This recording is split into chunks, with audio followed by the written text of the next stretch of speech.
you know, the less you find out as you go. I knew much more than I do now. Neon heart take lives, the city lived by Madison.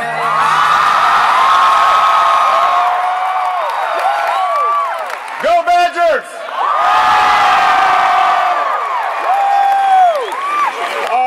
First of all, I've got to just point out that some members of the Badgers basketball team are here. They're getting ready for the season coming up. They've invited me to play. So I said after the election, I will be raining down jumpers on them. Actually, I didn't say that. I said I'm getting kind of old. So can everybody please give Katie an unbelievable round of applause for that great introduction. We've got one of the finest men I know, as well as a great United States Senator, Herb Kohl here. Your next United States Senator, Tammy Baldwin. Your next Congressman, Mark Pocan. Your Mayor, Paul Soglin. And we've got a whole bunch of other folks here. This is an unbelievable crowd.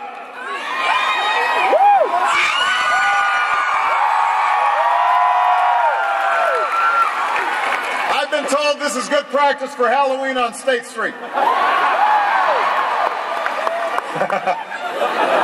But there's something that you've got to do before then. Madison, you've got to vote. In just 18 days, on October 22nd, Wisconsin gets to start voting early. So you can register and vote at your early vote location. And if you need to find out where it is, go to vote.barackobama.com. Find out where, when, how to vote. Now, some of you may have heard, last night we had our first debate. And I just flew in from Denver, and I was telling folks there, when I got on the stage, I met this very spirited fellow who claimed to be Mitt Romney. But I know it couldn't have been Mitt Romney, because the real Mitt Romney's been running around the country for the last year promising $5 trillion in tax cuts that favor the wealthy, and yet the fellow on the stage last night, who looked like Mitt Romney, said he did not know anything about that.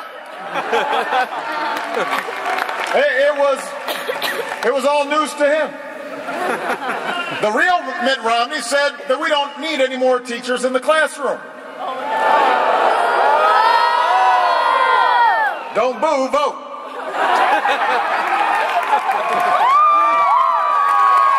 But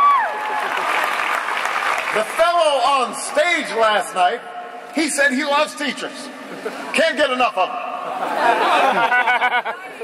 The Mitt Romney, we all know, invested in companies that were called pioneers of outsourcing jobs to other countries.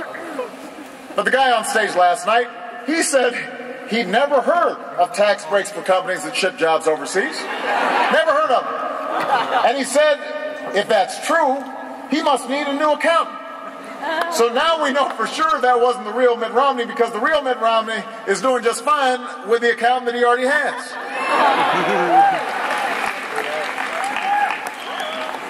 Whoever it was that was on stage last night doesn't want to be held accountable for what the real Mitt Romney's been saying for the last year. And that's because he knows full well that we don't want what he's been selling over the last year. Governor Romney may dance around his positions. He may do a tap dance and a two-step. But if you want to be president, then you owe the American people the truth.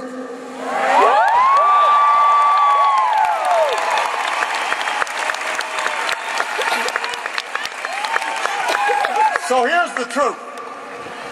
Governor Romney cannot pay for his $5 trillion tax plan without blowing up the deficit or sticking it to the middle class. We can't afford to go down that road again. We can't afford another round of budget-busting tax cuts for the wealthy. We can't afford to gut our investments in education or clean energy or research or technology. We can't afford to roll back regulations on Wall Street banks or oil companies or insurance companies. We can't afford to double down on the same top-down economic policies that got us into this mess.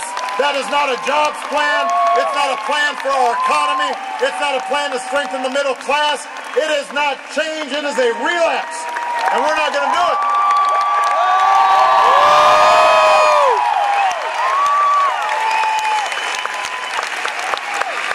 We have been there, we have tried that, we are not going back. We're moving forward.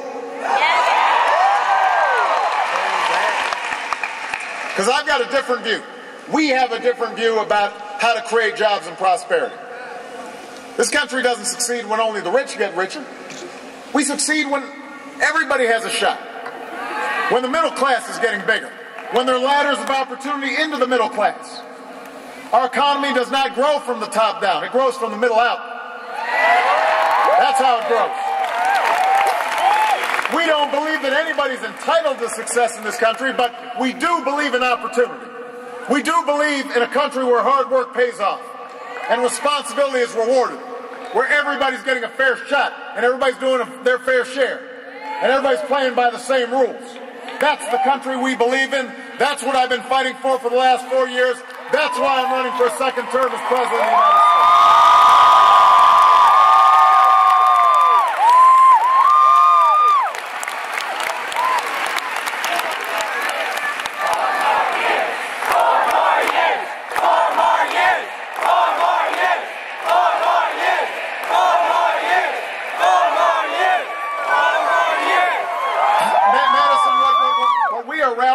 Is a new economic patriotism that is rooted in the core belief that built this country.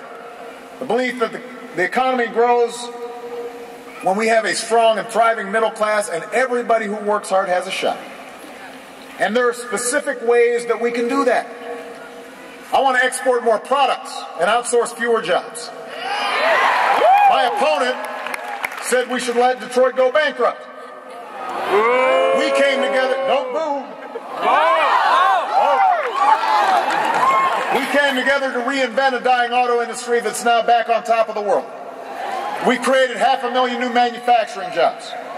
And so we can keep giving tax breaks to companies that are shipping jobs overseas, or we can start rewarding companies that are opening new plants and training new workers right here in Wisconsin, right here in the United States of America.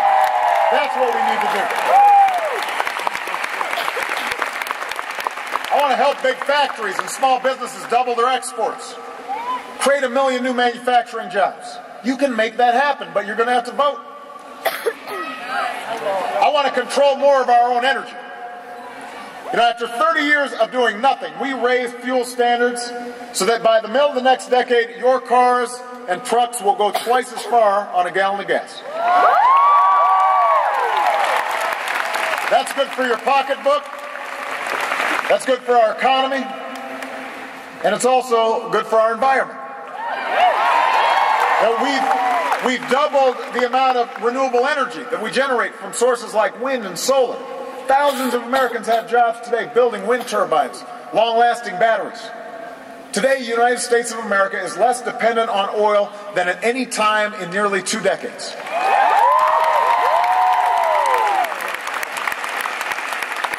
So now you've got a choice between a plan that reverses this progress, as you heard last night, or one that builds on it.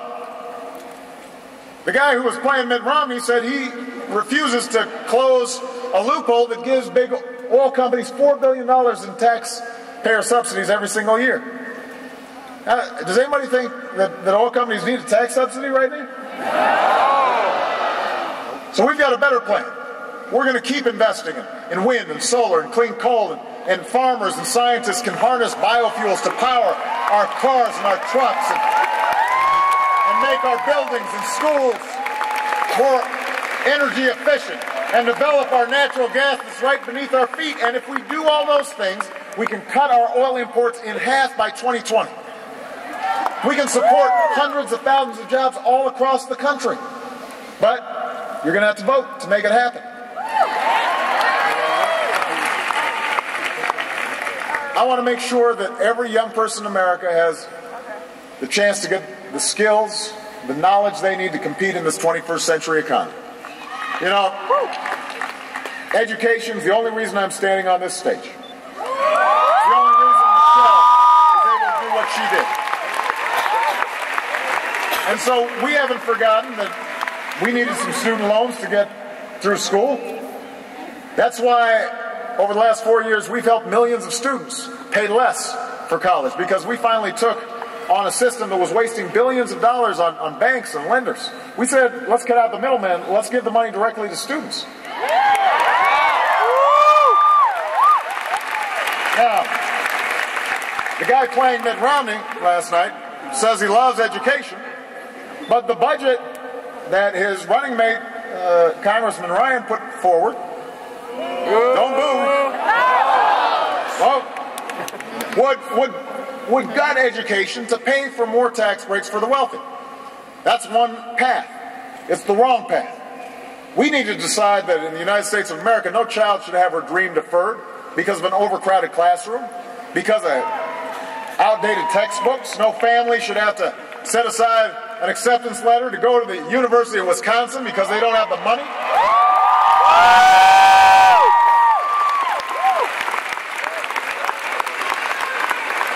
No company should have to look for workers in China because they couldn't find any with the right skills here in the United States.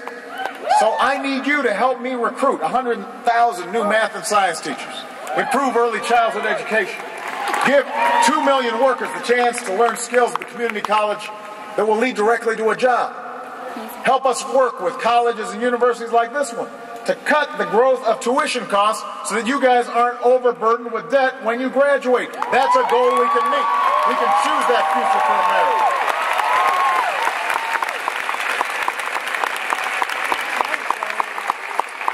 We're going to have to do something about the deficit, but we've got to do it in a smart way. I said I'd cut the deficit by $4 trillion through a mix of spending cuts and higher taxes on the wealthiest of Americans. I've already worked with Republicans to cut $1 trillion in spending. I'm willing to do more. I want to reform the tax code so it's simple and it's fair. But I'm also going to ask the wealthiest among us to pay higher taxes on incomes over $250,000. The same rate we had when Bill Clinton was president, created 23 million new jobs, went from deficit to surplus. And look, the whole economy does well when taxes are kept low for middle-class families and working families, because when you guys have a little extra money in your pocket, you spend it. You have to, on basic necessities. And that means business has more customers. And they make more profits, they then hire more workers. And the economy as a whole begins to grow. But to do that and reduce the deficit at the same time, we've got to ask folks who can afford it to do a little bit more. Now last night, this may have actually been the real Mitt Romney, because he ruled out raising a dime on taxes on anyone ever, no matter how much money they make. Ruled out closing those loopholes that are giving $4 billion of corporate welfare to the oil companies. Refused to even acknowledge the loophole that gives tax breaks to corporations that move jobs overseas. When he was asked what he would do to actually cut spending and reduce the deficit, he said he'd eliminate public television funding. So don't boo now. But I just want to make sure I got this straight. He'll get rid of regulations on Wall Street, but he's going to crack down on Sesame Street.